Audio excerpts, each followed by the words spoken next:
So day 9 sees us talking about Lot's wife. Now, the reason why this is particularly important is because Jesus thought it was important.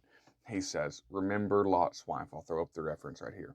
So remember Lot's wife. There's obviously something that God's trying to communicate to us here in this example, and we need to remember it. We need to consider it. So Sodom and Gomorrah were wicked cities before the Lord, and it's like a cancer. There comes a point in time where you've just got to cut it out, right?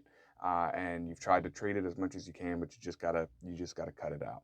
And that's what the Lord is having to do with Sodom and Gomorrah. We remember, one, He is a just God.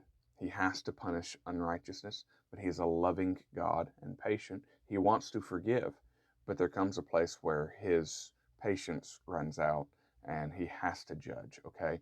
And in the context of that, the gospel is how these two things are reconciled. God is a just judge who has to punish sin, but He's a loving God who wants to forgive. He lays our sin on the account of His perfect Son, Jesus, so that it satisfies his judgment and gives us an opportunity to be forgiven. Anyway, so Lot's wife is very important to us because as they are leaving this city, as it's being destroyed, she looks back, which is a disobedience to the command that was given. They were told, get out, run for your lives, don't look back. And so she looks back, she turns into a pillar of salt, which we could talk about. We're not going to here. The point is, I think that the human spirit is oftentimes too critical. And again, God's judgment is always right. But there's more to this story, I think, than what a lot of people emphasize.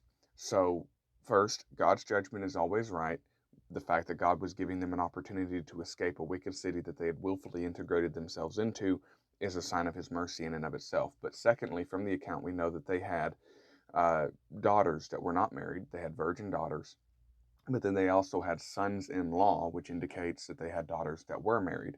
Now, the daughters that were unmarried left with them. The daughters that were married, we take from the context, they stayed behind.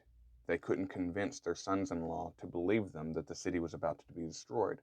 And so when Lot's wife is looking back, it's possible that she had more in her mind than just, oh, all these sinful things that, I enjoyed in Sodom. She was looking back thinking about her family that refused to come with her.